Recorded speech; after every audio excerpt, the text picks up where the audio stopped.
ನಾವು ನಮ್ಮ ಪರಂಪರೆಯನ್ನು ಗಮನಿಸ್ತಾ ಬರೋದಾದರೆ ಇಲ್ಲಿ ದ್ವೈತ, ಅದ್ವೈತ, ವಿಶಿಷ್ಟಾದ್ವೈತ ಇದೆ. ಅದೇ ರೀತಿಯಾಗಿ ವೈದಿಕ, ಮತ್ತು ಅದರಲ್ಲೂ ವೈದಿಕ, ಅವೈದಿಕ, ಅದೇ ರೀತಿಯಾಗಿ ದಾಸ ಪರಂಪರೆ ಇದೆ, ಶರಣ ಪರಂಪರೆ, ಪ್ರೇಮ ಪರಂಪರೆ, ಪ್ರೇಮದಿಂದ ಒಲಿಸ್ಕೊಳ್ಳುವಂಥ ಪರಂಪರೆಗಳು, ಏನೂ ಇಲ್ಲ ಅನ್ನೋಂಥ ಚಾರ್ವಾಕರಿದ್ದಾರೆ, ತಂತ್ರ ಇದ್ದಾವೆ. ತಂತ್ರದಲ್ಲೂ ಕೂಡ ವಿಭಿನ್ನವಾಗಿರ್ತಕ್ಕಂಥ ಯಾವುದನ್ನು ಮಾಡಬಾರ್ದು ಅಂತ ಇಲ್ಲಿ ಹೇಳುತ್ತೋ ಅವೆಲ್ಲವನ್ನು ಮಾಡಿಯೇ ದೇವರನ್ನು ಪಡೆದುಕೊಳ್ಬೇಕು ಅಂತೇಳಿ ಪಂಚಮಕಾರಗಳನ್ನು ಕೂಡ ಫಾಲೋ ಮಾಡುವಂಥದ್ದಿದೆ. ಇವೆಲ್ಲವನ್ನು ನಾವು ನೋಡ್ತಾ ಇದ್ದಾಗ ಒಂದು ಮೋಸ್ಟ್ ಡೆಮೋಕ್ರೆಟಿಕ್ ಒಂದು ಸಿಸ್ಟಮ್ ಇಲ್ಲಿ ಅಸ್ತಿತ್ವದಲ್ಲಿ ಇತ್ತು ಅನಿಸುತ್ತೆ. ಆದರೆ ಆ ಒಳಗೊಳ್ಳಿಕೆಯನ್ನೇ ನಾವು ಮರಿತಾ ಇರುವಂಥದ್ದು ಇವತ್ತಿನ ಸಾಕಷ್ಟು ಸಮಸ್ಯೆಗಳಿಗೆ ಕಾರಣ ಆಗ್ತಾ ಇದೆ ಅಂತ ಅನಿಸುತ್ತಲ್ಲ? ಹೌದು, ಖಂಡಿತ ಆಗುತ್ತೆ. ಇದು ಹೇಗಿದೆ ಅಂದರೆ, ನಾವು ಬಹುದೊಡ್ಡ ಶಾಪಿಂಗ್ ಕಾಂಪ್ಲೆಕ್ಸಲ್ಲಿ ಕೂತು ಏನೂ ಕೊಂಡ್ಕೊಳ್ಳದೇ ಇರೋ ಹಾಗಾಗಿದೆ. ಎಲ್ಲವೂ ಸಿಗುತ್ತೆ ಇಲ್ಲಿ. ನಮ್ಮ ಭಾರತೀಯ ದರ್ಶನಗಳು ಕೊಟ್ಟಂಥ ಹರಹ ಏನಿದೆ, ವಿಸ್ತಾರ ಏನಿದೆ, ಅದೆಲ್ಲೂ ಸಿಗೋಕ್ಕೆ ಸಾಧ್ಯ ಇಲ್ಲ. ಒಂದೇ ದೇಶದಲ್ಲಿ ಕಲ್ಪನೆ ಮಾಡೋಕ್ಕೆ ಸಾಧ್ಯ ಇದೆಯಾ? ಬುದ್ಧಿಸಮ್ ಅಲ್ಲೇ ಇದೆ, ಜೈನಿಸಮ್ ಅಲ್ಲೇ ಇದೆ, ಇಸ್ಲಾಂ ಇಲ್ಲೇ ಇದೆ, ಕ್ರಿಶ್ಚಿಯಾನಿಟಿ ಬಂದಿದೆ, ಹಿಂದೂಯಿಸಮ್ ಎಷ್ಟು ಪರಂಪರೆಯಲ್ಲಿ ಹರಡಿಕೊಂಡಿದೆ. ಅದು ನೀವು ಹೇಳ್ದಂಗೆ ಭಕ್ತಿ ಪಂಥ 15ನೇ ಶತಮಾನದಲ್ಲಿ ಬಂದದ್ದು, 12ನೇ ಶತಮಾನದಲ್ಲಾದಂಥ ಬಸವ ಕಲ್ಯಾಣದಲ್ಲಾದಂಥ ಕ್ರಾಂತಿ, 8ನೇ ಶತಮಾನದಲ್ಲಿ ಶಂಕರರು ಮಾಡಿದಂಥ ಅದ್ಭುತ, 12ನೇ ಶತಮಾನದಲ್ಲಿ ಮಧ್ವರು ಮಾಡಿದಂಥದ್ದು, 11ನೇ ಶತಮಾನದಲ್ಲಿ ರಾಮಾನುಜಾಚಾರ್ಯ ಮಾಡಿದಂಥದ್ದು, ಒಂದಕ್ಕೊಂದು ಅಪರೂಪ ಅಲ್ವಾ? ಇದು ನಿಮ್ಗೆ ಎಲ್ಲವೂ ಅವೈಲೇಬಲ್ ಇದೆ, ಎಲ್ಲವೂ ಸಿಗುತ್ತೆ ನಿಮಗೆ, ಏನು ಬೇಕಾದರೂ ಆರಿಸ್ಕೊಳ್ಳಿ. ನಮ್ಮ ಅಜ್ಜ ಹೇಳ್ತಿದ್ದ ಭಾಳ ಚಂದದ ಮಾತು, ನೀನೊಂದು ಕೋಣೆಯಲ್ಲಿ ಕೂತಿದ್ದೀಯೋ, 20 ಕಿಟಕಿ ಇದ್ದಾವೆ ರೂಮಿಗೆ, ಯಾವುದೇ ಕಿಟಕಿ ಮುಚ್ಕೋಬೇಡ. ಮುಚ್ಕೊಂಡ್ರೆ ನಿನಗೆ ನಷ್ಟ ಆಗುತ್ತೆ, ಹೊರಗಡೆ ಬೆಳಕಿದ್ದೇ ಇದೆ, ನಿನಗೆ ನಷ್ಟ ಆಗುತ್ತೆ. ಇಷ್ಟು ಮತಗಳಿದ್ದಾವೆ, ಯಾವ ಮತನ್ನು ಟೀಕೆ ಮಾಡೋ ಕಾರಣ ಇಲ್ಲ. ನೀನು ಯಾವ್ದು ಒಳ್ಳೇದು ಆರಿಸ್ಕೊಂಬ. ಇನ್ನೊಂದು ಒಳ್ಳೆ ಉದಾಹರಣೆ ಕೊಡೋದು ನಮ್ಮ ಅಜ್ಜ. ತರಕಾರಿ ತರೋಕ್ಕೆ ಹೋಗ್ತೀಯ ನೀನು, 50 ತರಕಾರಿ ಇಟ್ಟಿದ್ದಾನು ಅವನ್ನೆಲ್ಲ, ನಿನಗೇನು ಬೇಕೋ ಅದು ಆರಿಸ್ಕೊಂಬಾರಯ್ಯ. ಅದು ಚೆನ್ನಾಗಿಲ್ಲ ಅಂತ ಜಗಳಾಡ್ಬೇಡ, ಅದನ್ಯಾಕೆ ಇಟ್ಟಿದ್ಯಾ ಅಂತ ಅನ್ಬೇಡ, ಅದು ಬೇಕಾದವ್ರು 4 ಜನ ಇದ್ದಾರೆ ತಗೋತಾರೆ ಅದನ್ನು. ಹಾಗೆ ನಾವು ಮಾಡಬೇಕಾದದ್ದು. ಭಾರತದಲ್ಲಿ ಮಕ್ಕಳಿಗೆ ಎಂಥ ದೊಡ್ಡ ಅವಕಾಶ ಇದೆ ಅಂದರೆ ಎಲ್ಲವೂ ಸಿಗುತ್ತೆ ನಿಮಗೆ, ಎಲ್ಲವೂ ಸಿಗುತ್ತೆ. ವಚನ ಸಾಹಿತ್ಯದ ಬಗ್ಗೆ ವಿಪುಲವಾದ ಇತಿಹಾಸ, ನಮ್ಮ ಸಾಕಷ್ಟು ಮಾಹಿತಿ ನಮ್ಮ ಕಡೆ ಇದೆ, ದಾಸ ಪರಂಪರೆ ಇದೆ. ನನಗೆ ಎಷ್ಟೋ ಸಲ ಬೇಜಾರಾಗೋದು, ಅದು ಗೊತ್ತೇ ಇಲ್ಲ ನಮ್ಗೆ ಆಗ್ಬಿಟ್ಟಿದ್ದೀವಿ ನಾವು, ನಮ್ಮ ಶಕ್ತಿಗೆ ನಾವೇ ಪರಕೀಯರಾಗ್ತಾ ಇದ್ದೀವಿ ಅಂತ. ಅದು ದುರ್ದೈವ. ನಾವು ಮಕ್ಕಳಿಗೆ ಹೇಳಬೇಕಾದದ್ದು, ನೀನು ಬೇಕಾದ ಆರಿಸ್ಕೊಳಪ್ಪ. ಮತ್ತು ಇನ್ನೊಂದು ಸರಿಯಾಗಿ ನೋಡಿದರೆ, ನಾನು ಹಿಂದಕ್ಕೊಂದು ಲೆಕ್ಚರ್ ಮಾಡಿದ್ದೆ, ಕುರಾನ್ ಮತ್ತು ಭಗವದ್ಗೀತಾ ಕಂಪೇರ್ ಮಾಡಿದ್ದೆ, 2 ಲೆಕ್ಚರ್ ಮಾಡಿದ್ದೆ. ಅವ್ರು ಭಾಳ ದೊಡ್ಡವರು, ಹೆಸರು ಬೇಡ, ಅವರು 2 ಲೆಕ್ಚರ್ ಕೂತಿದ್ರು. ಕೊನೆಗೆ ಹಿಂದಿಯಲ್ಲಿ ಪ್ರಶ್ನೆ ಕೇಳಿದರು, ಪ್ರೊಫೆಸರ್ ಸಾಬ್ आपका लेक्चर सुना मैंने, दोनों एक ही लगता है ना, फ़र्क क्या है अंदर? ಭಗವದ್ಗೀತಾ ಕುರಾನ್ 2 ಒಂದೇ ಥರ ಅನಿಸುತ್ತಲ್ಲ, ಫರ್ಕ್ ಅಂತರ ಏನಿದೆ ಅಂತ ಕೇಳಿದರು. ಅದೇ ಫರಕ್ ಭಗವದ್ಗೀತಾ ಮೇ ಕುರಾನ್ ಮೇ ನಹೀ ಹೈ ಸರ್, ಆಪ್ಕೆ ಚಶ್ಮಾ ಮೇ ಹೈ ಅಂತ ಹೇಳಿದರು. ನಿಮ್ಮ ಕನ್ನಡಕದಲ್ಲಿದೆ. ಕನ್ನಡಕ ಕುರಾನ್ ಚೆನ್ನಾಗೇ ಇಲ್ಲ ಅಂದರೆ ಅದು ಚೆನ್ನಾಗಿ ಕಾಣಿಸೋಲ್ಲ. ಭಗವದ್ಗೀತಾ ಯೂಸ್ಲೆಸ್ ಅದು ನಿಮ್ಮ ಮನೆ ಬಾರದು. ಆದರೆ ಅದರಿಂದ ಶಕ್ತಿ ಪಡ್ಕೊಂಡು ಲಕ್ಷಾಂತರ ಜನ ಇದ್ದಾರೆ ಅಲ್ವಾ? ಆದ್ದರಿಂದ ನಾನು ಮಾಡಬೇಕಾದದ್ದು ಇಷ್ಟೇ, ಇದು ಎಲ್ಲವೂ ಸಿಗ್ತದೆ ನಮ್ಮ ಭಾರತದಲ್ಲಿದೆ. ನಮ್ಮ ಮಕ್ಕಳಿಗೆ ಒಂದು ಸ್ವಲ್ಪ ಆದರೂ ಪರಿಚಯ ಮಾಡಿದಾಗ, ಅದು ಪೂರ್ತಿ ಹೇಳ್ಕೊಳ್ಳೋಕ್ಕಾಗುತ್ತೋ ಎಲ್ಲೋ ಗೊತ್ತಿಲ್ಲ, ಸ್ವಲ್ಪ ಪರಿಚಯ ಮಾಡಿದಾಗ ಮತ್ತೊಂದರ ಬಗ್ಗೆ ನನಗೆ ದ್ವೇಷ ಆದರೂ ಕಮ್ಮಿ ಆಗುತ್ತೆ, ಕೋಪ ತಾಪ ಕಮ್ಮಿ ಆಗುತ್ತೆ. ಈ ಪರಿಚಯವನ್ನು ಮಾಡಿಕೊಡ್ಬೇಕು ಅಂತ ನೀವೇನು ಹೇಳ್ತಿದ್ರಿ, ಇಲ್ಲೇ ಗುರುಗಳ ಪಾತ್ರ ಮುಖ್ಯವಾಗಿ ಬರೋದು ಅನಿಸುತ್ತೆ. ಒಂದು ವಿದ್ಯೆನ ಕಲಿಸುವಂಥ ಗುರು ಮೊದಲು ಅಮ್ಮ ಅನ್ನುವಂಥ ಕಲಿಸುವಂಥ ಮನೆಯಿಂದ ಶುರುವಾಗುವಂಥದ್ದು. ನಾವು ಹೇಳ್ತಿದ್ವಿ, ಜನನಿ ತಾನೇ ಮೊದಲ ಗುರು, ಮನೆಯೇ ಮೊದಲ ಪಾಠಶಾಲೆ ಅಂತ. ಅಲ್ಲಿಂದ ಶುರುವಾಗಿ ಆಮೇಲೆ ನಾವು ಸುಭಾಷಿತದಲ್ಲಿ ಹೇಳ್ತೀವಿ, ಆಚಾರಾತ್ ಪಾದಮಾದತ್ತೆ ಪಾದಂ ಶಿಷ್ಯಸ್ವಮೇಧಯಾತ್ ಪಾದಂ ಸಹ ಬ್ರಹ್ಮಚಾರಿಭ್ಯ ಪಾದಂ ಕಾಲಕ್ರಮೇಣ ಚ ಅಂತೇಳಿ. ಅಂದರೆ 4 ವಿಧವಾಗಿ ಕಲಿಬೋದು ಅನ್ನೋಂಥ ಪಾಠಗಳನ್ನು ನಾವು ನೋಡ್ತಾ ಬಂದ್ವಿ. ಆದರೆ ಇವತ್ತಿರುವಂಥ ಪ್ರಶ್ನೆ, ಸಮಯನೇ ಇಲ್ಲ ಅನ್ನುವಂಥ ಒಂದು ಎಕ್ಸ್ಕ್ಯೂಸ್ ಕೊಡ್ತಿದ್ದಾರಾ ಅಥವಾ ರಿಯಾಲಿಟಿ ಆಗ್ತಿದೆಯಾ? ಯಾರು ಕಲಿಸ್ಬೇಕು, ಕಲಿಸೋದಾದ್ರೆ ಏನು ಕಲಿಸ್ಬೇಕು, ಹೇಗೆ ಕಲಿಸ್ಬೇಕು? ನಿಜ, ಅಲ್ಲಿ ನಾವು ತುಂಬ ಸೋತಿದ್ದೀವಿ.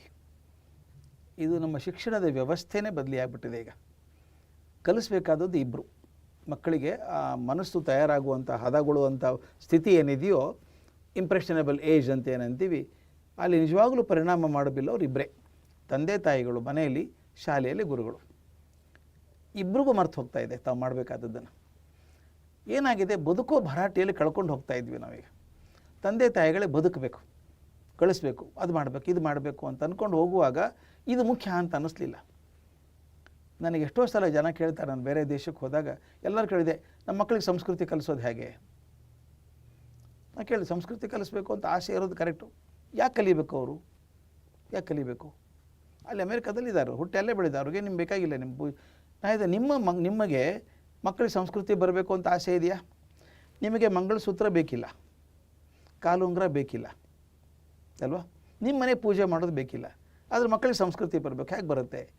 ದಯವಿಟ್ಟು ಒಂದು ಮಾತು ತಿಳ್ಕೋಬೇಕು, ಮೌಲ್ಯಗಳನ್ನು ಮಾತಾಡಿ ಕಲಿಸೋಕ್ಕಾಗೋಲ್ಲ, ನಡೆದೇ ತೋರಿಸ್ಬೇಕಾಗತ್ತೆ. ಇದು ಶಾಲೆಯಲ್ಲೂ ಸರಿ, ಮೇಷ್ಟ್ರುಗಳು ಕೂಡ ಮೌಲ್ಯಗಳನ್ನು ನಡೆದೇ ತೋರಿಸ್ಬೇಕಾಗ್ತದೆ. ಆ ಮಾಡೋದ್ರಲ್ಲಿ ತಪ್ಪಿದ್ದೀವಿ ನಾವು. ಮೊಬೈಲ್ ಯೂಸ್ ಮಾಡಬೇಡ ಅಂತ ಮಕ್ಕಳಿಗೆ ಹೇಳಿ ನಾನು ಯೂಸ್ ಮಾಡ್ತಾ ಕೂತ್ಕೊಂಡ್ರೆ, ತಂದೆ ತಾಯಿ ಎದುರು ಯೂಸ್ ಮಾಡ್ತಾ ಕೂತ್ಕೊಂಡ್ರೆ. ಹೌದು, ನಾನು ಹೊರಟಾಗಿ ಹೇಳಿದ್ದೀರಿ ಒಂದು ಕಡೆಗೆ, ಅಪ್ಪ ಮಗನಿಗೆ ಹೇಳ್ತಾನೆ ಸಿಗರೇಟ್ ಸೇದಬೇಡವೋ ಅಂತ ಹೇಳ್ತಾನೆ, ಅಪ್ಪ ಸೇತಾನೆ. ಒಂದು ದಿವಸ ಅಪ್ಪನ ಪ್ಯಾಕೆಟನ್ನು ತೊಗೊಂಡೇ ಸೇತಾನೆ ಹುಡುಗ. ಯಾಕಂದರೆ ಕಣ್ಣಿಗೆ ಕಾಣುತ್ತಲ್ಲ, ಅದು ಕಣ್ಣಿಗೆ ಕಾಣೋದು ಹೆಚ್ಚು ಪ್ರಭಾವಶಾಲಿ ಆಗಿರುತ್ತೆ. ಈಗ ನಾನು ಪಾಲಕರಾಗಲಿ ಶಿಕ್ಷಕರಾಗಲಿ ಮಾಡಬೇಕಾದದ್ದು ಯಾವ ಮೌಲ್ಯಗಳನ್ನು ಮಕ್ಕಳಿಗೆ ಹೇಳಬೇಕು ಕಲಿಸ್ಬೇಕು ಅಂತಿದ್ದೇನೋ ಅದನ್ನು ಮೊದಲು ನಾನು ನಡಿಬೇಕಾಗತ್ತೆ. ಇಂಗ್ಲೀಷಲ್ಲಿ ಒಂದು ಮಾತಿದೆ ಪೇರೆಂಟಿಂಗ್ ಬಗ್ಗೆ, don't tell your son to go on moon, you go first and invite him ಅಂತ. ನೀನು ಮೊದಲು ನಡಿ. ಮಕ್ಕಳು ಸಮಯ ಪಾಲನೆ ಮಾಡಬೇಕು, ಮೊದಲು ನೀವು ಮಾಡಬೇಕು. ಪ್ರೀತಿಯಿಂದ ವ್ಯವಹರಿಸಬೇಕು, ಮೊದಲು ನೀವು ವ್ಯವಹರಿಸ್ಬೇಕು. ಹಾಗೆ ಮಾಡೋದು ಆಗ್ತಾಯಿಲ್ಲ ಪಾಲಕರಿಗೆ. ಒಂದು ಎಲ್ರಿಗೂ ಅಂತಲ್ಲ, ಕೆಲವ್ರಿಗೆ ಆಗ್ತಾಯಿಲ್ಲ. ಶಿಕ್ಷಣದಲ್ಲೂ ಅದೇ ಆಗಿದೆ. ಯಾವ ಶಿಕ್ಷಣ ಮೊದಲು ಜ್ಞಾನಕ್ಕೋಸ್ಕರ ಮೀಸಲಾಗಿತ್ತೋ ಇವತ್ತದು ಭವಿಷ್ಯದ ಭದ್ರತೆಗಾಗಿ ಆಗಿರುವಂಥ ಉಪಕರಣ ಆಗಿದೆ. It is N instrument for future prosperous living. ಎಷ್ಟೋ ಜನ ಮಕ್ಕಳು ಮುಂದೆ ಭವಿಷ್ಯ ಚೆನ್ನಾಗಾಗತ್ತೆ, ದುಡ್ಡು ಬರುತ್ತೆ ಅಂಥೇಳಿ ಇಂಜಿನಿಯರ್ ಆಗಿದ್ದಾರೆ, ಹೊರತಾಗಿ ಪ್ರೀತಿಯಿಂದ ಆದವರಲ್ಲ. ಎಷ್ಟೋ ಜನ ಡಾಕ್ಟರ್ ಆದವರು ಕೂಡ ಜಾಸ್ತಿ ಗಳಿಸ್ಬೋದು ಅಂತ ಆದವರೇ ಹೊರತಾಗಿ ವೈದ್ಯರಾಗಬೇಕು ಅಂತ ಹೋದವರಿಲ್ಲ. ಅಲ್ಲಿ ಎಲ್ಲೋ ಒಂದು ಜೋಕಿಂಗ್ಲಿ ಕೇಳ್ತಾ ಇದ್ದೆ, ಯಾರೋ ಒಬ್ಬ ತಂದೆ ತಾಯಿ ಮಗ ಇಂಜಿನಿಯರ್ ರ್ಯಾಂಕ್ ಬಂದಿರ್ತಾರೆ, ನಿನ್ನ ಯಾರಪ್ಪ ಫೇವ್ರೇಟ್ ಇಂಜಿನಿಯರ್ ಯಾರು ಅಂತ ಕೇಳಿದರೆ ವಿಶ್ವೇಶ್ವರಯ್ಯ ಅಂತಿದ್ರು. ಹಾಗೆ ಆಗುತ್ತೆ, ಮಾದರಿಗಳು ಹುಡ್ಕೊಂಡು ಹೋಗ್ತಾರೆ ಅಲ್ಲಿ. ಅಂದರೆ ನಾನು ವಿಶ್ವೇಶ್ವರಯ್ಯನ ಆಗಬೇಕು ಅಂತ ಪ್ರಯತ್ನ ಮಾಡಬೇಕು. ಆ ಪ್ರಯತ್ನ ಇಲ್ಲ. ಈಗ ಯಾವುದು ಕೋರ್ಸ್ ತೊಗೊಂಡ್ರೆ, ಈಗ ದಯವಿಟ್ಟು ನೋಡಿ, ಕೋರ್ಸ್ಗಳಲ್ಲಿ ನಾನು ನೋಡ್ತಾ ಇದ್ದೀನಿ, ನಾನು ಶಿಕ್ಷಣದಲ್ಲಿ ಭಾಳ ವರ್ಷ ಇರೋದರಿಂದ ಯಾವ ಕೋರ್ಸ್ ಆರಿಸ್ಕೋತಾರೆ.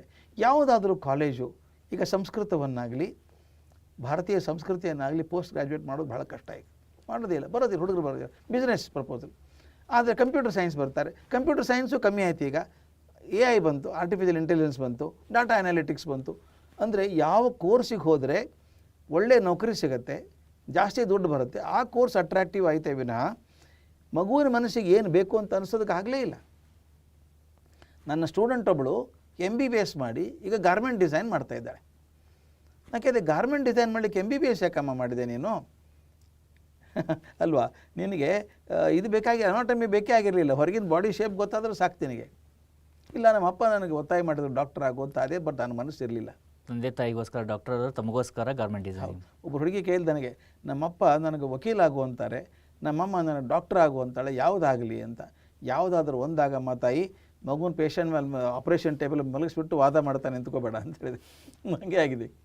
ಅಂದರೆ ಶಿಕ್ಷಣ ಅನ್ನೋದು ಈಗ ಜ್ಞಾನಕ್ಕೋಸ್ಕರ ಅಂತ ಉಳಿದಿಲ್ಲ, ಅದು ಭವಿಷ್ಯಕ್ಕೋಸ್ಕರ ಯಾವ ಹಾದಿ ಹುಡುಕಬೇಕು ಅಂತ. ಈ ನಮ್ಮಲ್ಲಿ ಕಾಲೇಜ್ಗಳು ಮಾಡೋದು ಅದೇ ಅಲ್ವಾ? ನಮ್ಮಲ್ಲಿ ಬಂದರೆ 100% ಪ್ಲೇಸ್ಮೆಂಟ್ ಗ್ಯಾರಂಟಿ. ನಾವು ಫ್ಯಾಕ್ಟ್ರಿಗೆ ಸಪ್ಲೈ ಮಾಡೋ ಏಜೆನ್ಸಿ ಇದ್ದಂಗೆ ಆಗಿದೆ ನಮ್ಮದೀಗ ಅಲ್ವಾ? ಅಭಿಮಾನ ತಿಳ್ಕೊತೀವಿ 100% ಪ್ಲೇಸ್ಮೆಂಟ್ ಅಂದರೆ ಏನು? ನಮ್ಮ ಹುಡುಗ ಕೆಲಸ ಸಿಗುತ್ತೆ, ಕೆಲಸಕ್ಕೋಸ್ಕರ ಕಲಿಯೋದು ಆಗಿದೆ. ಈಗ ಬದುಕು ಹಾಗೆ ಆಗಿದೆ, ದುಡ್ಡು ಗಳಿಸ್ಬೇಕು, ಹೇಗೂ ಬದುಕಬೇಕು ಅಂತ. ಈಗ ಒಂದು ಇಂಟ್ರೆಸ್ಟಿಂಗ್ ಥೀಸಿಸ್ ಇದೆ ನಂದು, ಅದು ಸರಿನೋ ತಪ್ಪೋ ಗೊತ್ತಿಲ್ಲ, ಭಾಳ ಜನ ಒಪ್ಕೊಂಡಿದ್ದಾರೆ, ಸರಿ ಅನಿಸ್ಬೋದು ಅನಿಸುತ್ತೆ. ಯಾಕೆ ಹಿಂಗಾಯಿತು? ಯಾಕೆ ದುಡ್ಡಿನಿಂದ ಬಿದ್ದಿದ್ದೀವಿ ನಾವೀಗ? ಈಗೊಂದು ಕಾರಣ ಇದೆ. ಭಾರತ ಪ್ರಕಾರ ನೋಡ್ಕೊಳ್ಳೋಣ, ನಾವು ಜಗತ್ತು ಬೇಡ, ಭಾರತಕ್ಕೆ ಮನಸ್ಸಿಟ್ಕೊಂಡು ನೋಡ್ಕೊಳ್ಳೋಣ. ಯಾವತ್ತಿನ ಮನುಷ್ಯ ಹುಟ್ಟಿ ಬಂದಾಗಿರಿಂದ ಇಲ್ಲಿವರೆಗೂ ಕಾಲಕ್ಕೆ ಒಂದೊಂದು ಮಾದರಿ ಬರುತ್ತೆ ಕಣ್ಮುಂದೆ. ಆಗ ಬದುಕಿರುವಂಥ ಎಲ್ಲ ಜನ ಆ ಮಾದರಿನ ಅನುಸರಿಸ್ತಾರೆ. ವೇದ ಕಾಲದಲ್ಲಿ ನಮಗೆ ನಾಯಕರು ಯಾರಾಗಿದ್ದರು ಸಮಾಜಕ್ಕೆ? ಯಾರು ಮಾದರಿಯಾಗಿದ್ದರು? ಋಷಿಗಳಾಗಿದ್ದರು. ಋಷಿಗಳು ಯಾರು ಪಟ್ಟಣದಲ್ಲಿ ಇರೋರಲ್ಲ, ಕಾಡಲ್ಲಿ ನದಿ ದಂಡೆ ಮೇಲೆ ಆಶ್ರಮ ಕಟ್ಕೊಂಡಿರೋರು. ಆದರೆ ರಾಜರು ಚಕ್ರವರ್ತಿಗಳು ಹೋಗಿ ಅವ್ರ ಕಾಲ ಹತ್ರ ಕೂತ್ಕೋತಾಯಿದ್ರು. ದಶರಥನಂಥ ಪರಾಕ್ರಮಿ ರಾಜ ವಿಶ್ವಾಮಿತ್ರ ಬಂದು ನಿನ್ನ ಮಗನ ಕಳಿಸ್ಕೊಡು ಅಂದರೆ ಇಲ್ಲ ಅನ್ನೋ ಧೈರ್ಯ ಬರಲಿಲ್ಲ, ಕಳಿಸ್ಬೇಕಾಯ್ತು. ಅದು ಜ್ಞಾನಕ್ಕಿರುವಂಥ ಶಕ್ತಿ ಇತ್ತು. ಮತ್ತು ಇನ್ನೊಂದು, ಆವಾಗ ಆಶ್ರಮ ಪರಂಪರೆಯಲ್ಲಿ ಕೊನೆಗೆ ಸನ್ಯಾಸಾಶ್ರಮನೇ ಎಲ್ಲರೂ ಹೋಗೋರು. ಹೀಗಾಗಿ ಜ್ಞಾನಕ್ಕೆ ಬಹುದೊಡ್ಡ ಗೌರವ ಇತ್ತು, ಎಲ್ಲರೂ ಜ್ಞಾನಿಗಳಾಗಬೇಕು ಅಂತಿದ್ರು. ಅದು ಕಾಲ, ಜ್ಞಾನ ಪ್ರಧಾನವಾದಂಥ ಕಾಲ. ಸ್ವಲ್ಪ ಮುಂದೆ ಮಹಾಭಾರತ ಕಾಲಕ್ಕೆ ಬನ್ನಿ. ಯಾರು ನಮ್ಮ ಹೀರೋಸ್ ಯಾರು? Bhima, Drona, Ashwatthama, Kripacharya, Arjuna, Karna, all warriors. ಅದಕ್ಕೆ ಕಾಡಲ್ಲಿದ್ದಂಥ ಏಕಲವ್ಯ ಅರ್ಜುನನಂಗೆ ಆಗಬೇಕಂದೇ ಹೊರತಾಗಿ, ಅವನು ಮೀರಿಸ್ಬೇಕಂದೇ ಹೊರತಾಗಿ ವೇದವ್ಯಾಸರಂಗೆ ಆಗಬೇಕು ಅನ್ನಲಿಲ್ಲ. ವೇದವ್ಯಾಸರು ಇದ್ರು ಅವಾಗ, ಅವ್ರಂಗೆ ಆಗಲಿಲ್ಲ. ಯಾಕೆ? ಕಾರಣ ಇಷ್ಟೇ, ಶೂರ ಆಗಬೇಕು ನಾನು. ಬ್ರಾಹ್ಮಣ ದ್ರೋಣಾಚಾರ್ಯ ಏನು ಮಾಡಿದರು? ವೇದ ಕಲಿಸ್ಲಿಲ್ಲ, ಶಸ್ತ್ರವಿದ್ಯೆ ಕಲಿಸಿದರು, ಯುದ್ಧಕ್ಕೆ ಹೋದರು. ಪುರೋಹಿತರಾದಂಥ ಕೃಪಾಚಾರ್ಯ ಕೂಡ ಯುದ್ಧಕ್ಕೆ ಹೋಗ್ಬಿಟ್ರು. ಅಂದರೆ ಆಗ ಜ್ಞಾನ ಪ್ರಧಾನವಾದಂಥ ಸಮಾಜ ಬದಲಾಗಿ ಶೌರ್ಯ ಪ್ರಧಾನವಾದಂಥ ಸಮಾಜ ಆಗಿತ್ತು. ಅಷ್ಟು ದೂರ ಬೇಡ, ಸ್ವಾತಂತ್ರ್ಯ ಪೂರ್ವದಲ್ಲಿ ನಮ್ಗೆ ಯಾರು ಹೀರೋಗಳಾಗಿದ್ದರು? ಗಾಂಧಿ, ಪಟೇಲ್, ಭಗತ್ ಸಿಂಗ್, ರಾಜ್ಗುರು, ಚಂದ್ರಶೇಖರ್ ಆಜಾದ್, ಇವರೆಲ್ಲ ಭಾರತ ನಮಗೆ ಮೈಯೆಲ್ಲ ಕುದೀತಾಯಿತ್ತು. ವಿವೇಕಾನಂದರು ಹೇಳಿದ್ರು ಹೀಗೆ ಮಾಡಬೇಕು ಅಂಥೇಳಿ ನಮಗೆಲ್ಲ ಬಹಳ ಖುಷಿ ಆಗೋದು. ಅಂದರೆ ದೇಶ ಪ್ರೇಮ ಒಂದು ಮಾದರಿ ಆಗಿತ್ತು ಅವಾಗ. ಯಾರು ರಾಷ್ಟ್ರಪ್ರೇಮಿ ಆಗಿದ್ದಾನೋ, ಪೇಟ್ರಿಯೇಟ್, ಅವನು ಮಾದರಿ ಆಗಿದ್ದರು. ಆಗಿನ ಕಾಲಕ್ಕೂ ದೇಶಕ್ಕೋಸ್ಕರ ತ್ಯಾಗ ಮಾಡಿ ಅಂತ ಎಲ್ಲ ಮನೆಗೇನೆ ಬಿಟ್ಟು ಬಂದುಬಿಟ್ರು, ಜನ ಎಲ್ಲ ತ್ಯಾಗ ಮಾಡಿ ಬಂದರು ಅಲ್ವಾ. ಆದರೆ ಸ್ವಾತಂತ್ರ್ಯ ನಂತರ ದುರ್ದೈವ ಅಂತ ಅನ್ನೋಕ್ಕೂ ಆಗಲ್ಲ, ಆ ಮಾಡೆಲ್ ಚೇಂಜ್ ಆಗ್ತಾ ಇರುತ್ತೆ. ಹಾಗೇನೆ ಈಗ ಕಣ್ಣು ಮುಂದಿದ್ದು ಶ್ರೀಮಂತ ಒಬ್ಬ ಮಾಡೆಲ್ ಆಗಿದ್ದಾನೆ. ಅಂದರೆ ಏನಾಯ್ತು, ಈಗ ಬದುಕಿರೋವಂಥವ್ರು ಎಲ್ಲರೊಳಗೂ ಏನಾಗುತ್ತೆ, ನಾನು ಎಷ್ಟು ಸಾಧ್ಯದೆಯೋ ಅಷ್ಟು ಹೆಚ್ಚು ಶ್ರೀಮಂತ ಆಗಬೇಕು, ಎಷ್ಟು ಸಾಧ್ಯದೆಯೋ ಅಷ್ಟು ಬೇಗ ಶ್ರೀಮಂತ ಆಗಬೇಕು, ಕೊನೆಯದು ಹೇಗಾದರೂ ಆಗಬೇಕು. ಈ ಕೊನೆದು ಇದೆಯಲ್ಲ ಭಾಳ ಡೇಂಜರಸ್. ಇದು ಹೇಗಾದರೂ ಶ್ರೀಮಂತ ಆಗಬೇಕು ಅಂದಾಗ ಹಾದಿ ಮುಖ್ಯ ಅಲ್ಲ, ಯಾರಿಗಾದ್ರೂ ಟೋಪಿ ಹಾಕಿ ಆಗಿ ಏನಾದರೂ ಆಗಿ, ಆಗಲೇ ಚಾರ್ವಾಕನ ಮಾತು ಹೇಳಿದ್ರಲ್ಲ, ಏನಾದರೂ ಬಟ್ಟೆಯನ್ನು ಹರಿದು ಹಾಕು, ಗಡಿಗೆನಾದರೂ ಹೊಡೆದು ಹಾಕು, ಏನಕ್ಕೆ ಏನ ಪ್ರಕಾರೇಣ ಪ್ರಸಿದ್ಧ ಪುರುಷೋಭವ, ಪ್ರಸಿದ್ಧ ಆಗಿಬಿಡು ಅಂತ. ಈಗ ದುಡ್ಡು ಇದ್ದವರೇ ದೊಡ್ಡವರು ಅಂತಾಗಿದೆ. ತಾವು ನೋಡಿದ್ದೀರಿ, ಈಗ ಮಾತು ಬರೋದು ಅದೇನೆ, ಭಾರಿ ಶ್ರೀಮಂತ, ಐಡಿಯಲ್ ಆಗಿಬಿಟ್ಟವು. ಎಲ್ಲರೂ ಅದೇ ಪ್ರಯತ್ನ ಮಾಡೋದು. ಈಗ ನಮ್ಮ ಎಜುಕೇಷನ್ ಆ ದೃಷ್ಟಿಯಲ್ಲಿ ಗಮನ ಇಟ್ಟು ನೋಡಿ, ಯಾಕೆ ಮಂದಿ ಐ ಟಿಗೆ ಹೋಗಬೇಕು, ಅಲ್ಲಿ ಹೋಗಬೇಕು ಅಂತಾರೆ. ಮುಂದೆ ನಿರಶನ ಆಗೋದು ಮಾತು ಬೇರೆ. ಈಗ ಹೋಗೋದಿಷ್ಟ, ಅಲ್ಲಿ ಕೊಡೋದು ಸಂಬಳ ಯಾರೂ ಕೊಡೋಕ್ಕೆ ಸಾಧ್ಯ ಇಲ್ಲ. ಒಂದು 8 ವರ್ಷ ಕೆಲಸ ಮಾಡಿದ್ರೆ 8 ಲಕ್ಷ ಸಂಬಳ ಆಗುತ್ತೆ, 10 ಲಕ್ಷ ಸಂಬಳ ಆಗುತ್ತೆ. ಬೇರೆ ದೇಶಕ್ಕೆ ಹೋಗ್ತೀರಿ, ಅಲ್ಲಿ ಇರ್ತೀರಿ, ಆರಾಮಾಗಿರ್ತೀರಿ ಅಲ್ವಾ. ಇದು ಆಕರ್ಷಣೆ ಹೇಗೆ ಬಂತು ನೋಡಿ. ಅಂದರೆ ಇಂಜಿನಿಯರ್ ಆಗಬೇಕು ಅಂತ ಹೋದವರಲ್ಲ, ಆ ಹಣದ ಆಕರ್ಷಣೆಗೆ ಹೋದವರು. ಕೆಲವು ಸಲ ಪ್ರಶ್ನೆ ಕೇಳ್ತಾರೆ ನನ್ನ ಕೆಲವರು, ಈ ರಾಜಕಾರಣಿಗಳು ದುಡ್ಡು ದುಡ್ಡು ಅಂತ ಓಡಾಡ್ತವೆ, ಕ್ರಿಕೆಟರ್ಸು, ಸಿನಿಮಾ ಸ್ಟಾರ್ಸು ಎಲ್ಲ ದುಡ್ಡಿಗೆ ಹೋಗ್ತಾರೆ ಅಂತ. ಅವ್ರು ಏನಾಗಿದೆ ಗೊತ್ತಾ ಅವರಿಗೆ? ನಾನು ಮಾತು ಹೇಳ್ತೀನಿ, ಜನ ನಂಬ್ತಾರೋ ಬಿಡ್ತಾರೋ ಗೊತ್ತಿಲ್ಲ. ಈ ಹಪಾಹಪಿ ಇದೆಯಲ್ಲ, ಗಳಿಸ್ಬೇಕು ಹೇಗಾದರೂ ಮಾಡಬೇಕು ಅಂತ, ಇದನ್ನು ನಾನು ಡಿಸೀಸ್ ಅಂತ ಕರಿತೀನಿ, ರೋಗ ಅಂತ ಕರಿತೀನಿ. ರೋಗಿಷ್ಟ್ರು ಅವರು. ಯಾಕೆ ಗೊತ್ತಾ? ಅದು ಸಿಗದೆ ಹೋದರೆ ಬದುಕೋಕ್ಕಾಗಲ್ಲ ಅವರಿಗೆ. ಅವ್ರಿಗೆ ಗೊತ್ತು, ಅಕಸ್ಮಾತ್ ನಾನು ಕ್ರಿಕೆಟಲ್ಲಿ ಫೇಲ್ ಆಗಿಬಿಟ್ರೆ ನನ್ನ ಕರಿಯರ್ ಹೋಯಿತು, ಇದ್ದಷ್ಟು ದಿವಸ ಚೆನ್ನಾಗಿ ಮಾಡ್ಕೋಬೇಕು. ನಾನು 3-4 ಸಿನಿಮಾ ಫೇಲ್ ಆಗಿಬಿಟ್ರೆ ಮುಂದೆ ಯಾರೂ ಕೊಡೋಲ್ಲ ರೋಲ್, ನನಗೆ ನಾನು ಹೋಗ್ಬಿಡುತ್ತೆ, ಅದಕ್ಕೆ ಇರಬೇಕು, ಆದಾಗ ದುಡ್ಡು ಮಾಡ್ಕೊಂಡ್ಬಿಡ್ಬೇಕು. ರಾಜಕಾರಣದ 2 ಎಲೆಕ್ಷನ್ ಸೋತ್ಬಿಟ್ರೆ ನನಗೇನು ಗತಿಯಪ್ಪ, ಮುಂದೆ ನನಗೆ ಮಾಡ್ಕೋಬೇಕು ದುಡ್ಡು. ಅಂದರೆ ಅವಕಾಶ ಸಿಕ್ಕಾಗಿ ಮಾಡ್ಕೋಬೇಕು ಅಂತ ಬಂತು. ಇದು ಮಾತು ಬರುತ್ತೆ, ಗ್ರೀಡ್ ಆ್ಯಂಡ್ ನೀಡ್ ಅಂತ ಬರುತ್ತೆ. ಗ್ರೀಡ್, ನನಗೆ ಹಪಾಹಪಿ ಬೇಕು ಅಂತ. ಇದು ರೋಗ ಅಂತ ಹೇಳಿದ್ನಲ್ಲ ನಿಮಗೆ. ಕಲ್ಪನೆ ಮಾಡ್ಕೊಳ್ಳಿ, ನಿಮ್ಮ ಮನೆಯಲ್ಲಿ 24 ತಾಸು ಬ್ಯಾಕ್ಟೀರಿಯಾ ಫ್ರೀ ಕುಡಿಯೋ ನೀರು ಬರ್ತಿತ್ತು ನಲ್ಲಿಯಲ್ಲಿ. ಅಂದರೆ ಕಲ್ಪನೆ ಮಾಡೋಕ್ಕೆ ಅಂತಂದರೆ, ನೀರು ತುಂಬಿಟ್ಕೋತೀರ ನೀವು? ಯಾಕೆ ತುಂಬಿಟ್ಬೇಕು? 24 ತಾಸು ಬರುತ್ತಲ್ಲ. ಅಮೇರಿಕಾದಲ್ಲಿ ಯಾರು ಟ್ಯಾಂಕ್ ಕಟ್ಟೋ ಕಾರಣ ಇಲ್ಲ, ನೀರು ಬಂದೇ ಬರುತ್ತೆ. ನಮ್ಮ ಉತ್ತರ ಕರ್ನಾಟಕದಲ್ಲಿ ಹೌದು ಅಂತಾರೆ, ಅದಕ್ಕೆ ದೊಡ್ಡದೊಂದು ಕಟ್ತಾರೆ. ಹೌದು, ಕಟ್ಟಿ. ಅಯ್ಯೋ ಹೌದು ಅಂತ ಹೆಸರು ಅದಕ್ಕೆ. ನೀರು ತಂದು ತುಂಬೋದು, 50 ಕೊಡ 100 ಕೊಡ ತುಂಬಿಸೋದು. ಯಾಕಂದರೆ ಮತ್ತೆ ಯಾವಾಗ ಬರ್ತೋ ಗೊತ್ತಿಲ್ಲ ನೀರು. ಈಗ ನೀರು 24 ತಾಸು ಬರ್ತಾ ಇದ್ದರೆ ಯಾರೂ ತುಂಬ್ಕೊಳ್ಳಲ್ಲ, ಗ್ಲಾಸ್ ಅಲ್ಲೇ ತೊಗೋತೀನಿ, ನೀರು ಕುಡಿತೀನಿ, ಡಬ್ಬ ಹಾಕಿ ಬಂದುಬಿಡ್ತೀನಿ, ಹೋಗಿತ್ತು. ಯಾಕೆ ನೀರು ಬರೋದು ಗ್ಯಾರಂಟಿ ಇದೆ. ಅಕಸ್ಮಾತ್ ಒಂದು ಸರ್ಕ್ಯುಲರ್ ಬಂತು ಅಂತ ಇಟ್ಕೊಳ್ಳಿ, ಮುಂದಿನ 3 ದಿವಸ ರಿಪೇರಿ ಆಗ್ತಾಯಿದೆ, ನೀರು ಬರೋಲ್ಲ ಅಂತ ಬಂತು. ಎಷ್ಟು ತುಂಬಿಟ್ಕೋತೀರಿ ನೀವು? ತುಂಬಲಿಕ್ಕೆ ವಸ್ತುಗಳು ಇರೋದಿಲ್ಲ. ತುಂಬಿದ್ರೆ ಏನು ಮಾಡ್ತೀವಿ ಗೊತ್ತಾ? 3 ದಿವಸಕ್ಕಲ್ಲ 6 ದಿವಸಕ್ಕಾಗೋಟ್ಟು ತುಂಬ್ಕೋತೀವಿ. ಯಾಕೆ ಹೇಳಕ್ಕೆ ಬರಲ್ಲ ರೀ. ಒಂದು ಸಲ ಅಸರ್ಟೆನಿಟಿ, ಅನಿಶ್ಚಿತತೆ ಬಂತು ಅಂದರೆ ಗ್ರ್ಯಾಬಿಂಗ್ ಶುರು ಆಯ್ತು ನೋಡಿ. ಎಲ್ಲೆಲ್ಲಿ ಅನಿಶ್ಚಿತತೆ ಇದೆಯೋ ಅಲ್ಲಿ ಗ್ರ್ಯಾಬಿಂಗ್ ಶುರು ಆಗುತ್ತೆ, ತುಂಬ್ಕೊಳ್ಳೋಕೆ ಶುರು ಆಗುತ್ತೆ. ರಾಜಕಾರಣ ಆಗ್ಬೋದು, ಆಟ ಆಗ್ಬೋದು, ಸಿನಿಮಾ ಆಗ್ಬೋದು, ಯಾವುದೇ ಫೀಲ್ಡ್ ಆಗಲಿ. ಮುಂದೇನು ಹೇಳಕ್ಕೆ ಬರಲ್ಲಲ್ಲಪ್ಪ. ಈ ರೋಗ ಅಲ್ವಾ, ಅನಿಶ್ಚಿತತೆ ರೋಗ ಅಲ್ವಾ ಇದು? ಅನ್ಸರ್ಟೆನಿಟಿ ಯಾವಾಗಲೂ. ಯಾರು ನಿಶ್ಚಿತವಾಗಿರ್ತಾರೋ ನನಗೇನು ತೊಂದರೆ ಇಲ್ಲಪ್ಪ, ಜ್ಞಾನ ಇದೆ ಅನ್ನೋರು ಯಾರೂ ಹಿಂಗೆ ಮಾಡಲ್ಲ. ಈ ಕಾಲ ಬಂದಿದೆ, ಹೇಳಿದ್ದಲ್ಲ, ಬದಲಾಕ ಬಂದದ್ದು. ಜ್ಞಾನ ಪ್ರಧಾನ ಸಮಾಜ, ಶೌರ್ಯ ಪ್ರಧಾನ ಸಮಾಜ, ದೇಶ ಪ್ರೇಮ ಸಮಾಜ, ಈಗ ಹಣದ ಸಮಾಜ ಬಂದಿದೆ. ಇದು ಹೀಗೆ ಇರೋಲ್ಲ, ನನಗೆ ಖಾತ್ರಿ ನಂಬಿಕೆ ಇದೆ. I am A very positive man. ಬಹುತೇಕವಾಗಿ ನಾವು ಸಮಾಜವನ್ನು ನೋಡ್ತಿದ್ರೆ 2 ಮಾರ್ಗಗಳು ಒಟ್ಟೊಟ್ಟಿಗೆ ನಡೀತಾ ಇರುತ್ತೆ ಅನ್ಸುತ್ತೆ. 2 ದಾರಿಗಳಿರುತ್ತೆ, 2 ಆಯ್ಕೆಗಳು.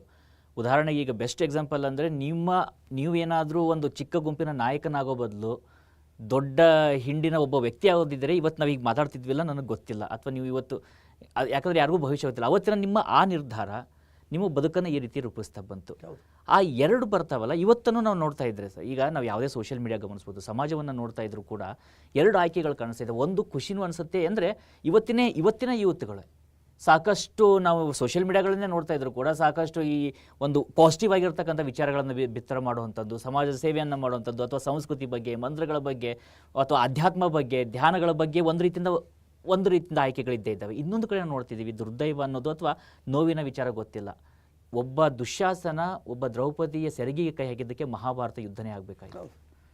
ಒಬ್ಬ ರಾವಣ ಸೀತಾಮಾತೆಯನ್ನು ಅಪಹರಣ ಮಾಡಿದ್ದನ್ನು ನಾವು ಇವತ್ತು ಕ್ಷಮಿಸ್ತಾ ಇಲ್ಲ, ಇವತ್ತು ರಾವಣ ದಹನಗಳಾಗ್ತಾ ಇದ್ದಾವೆ.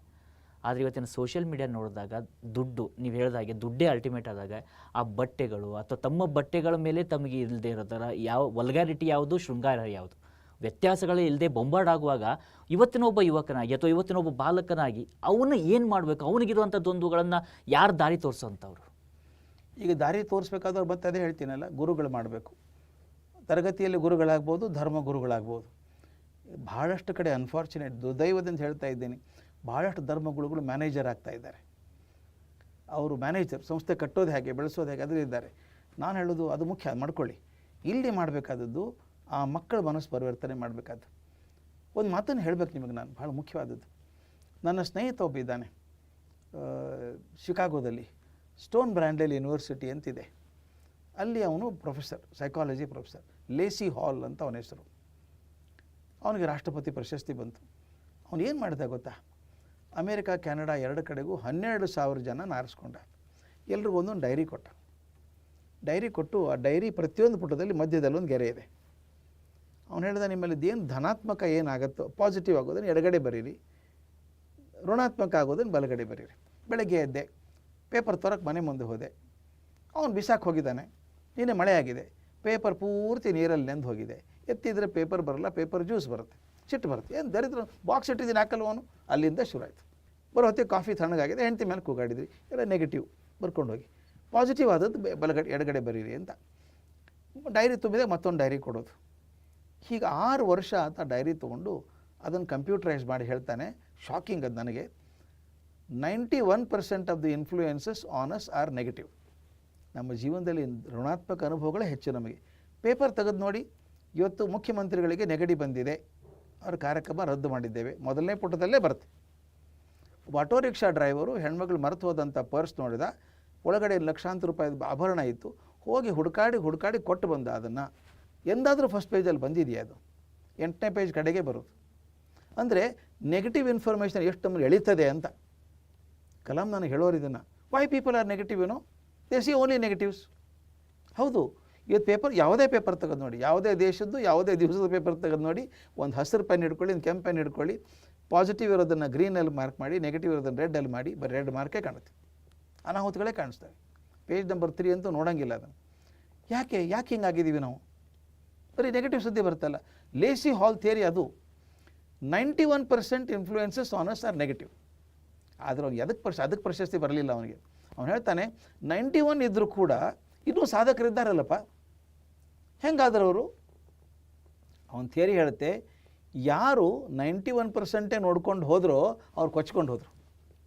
ಯಾರು ಪ್ರಯತ್ನ ಮಾಡಿ 91 ಇದೆ ಇಲ್ಲ ಅನ್ನೋಲ್ಲ ನಾನು, ಆದರೆ ಐ ಫೋಕಸ್ ಆನ್ 9%, ಯಾರು 9% ನೋಡ್ಕೊಂಡು ಬೆಳೆದ್ರು ಅವರೆಲ್ಲ ದೊಡ್ಡವರಾದರು. ಗುರುಗಳ ಕೆಲಸ ಈಗ 91 ಬಿಟ್ಬಿಡು, ಈ 9 ನೋಡ್ಕೊ, ನೀನು 9 ನೋಡ್ಕೊ ಅಂತ ಹೇಳಬೇಕು. ಅದನ್ನು ಮಾಡಲೇಬೇಕು ನಾವು. ಮಾಡದೆ ಹೋದರೆ ನಮ್ಮ ವೃತ್ತಿಗೆ, ನಮ್ಮ ಧರ್ಮಕ್ಕೆ ಅಪಚಾರ ಮಾಡ್ದಂಗೆ ನಾವು.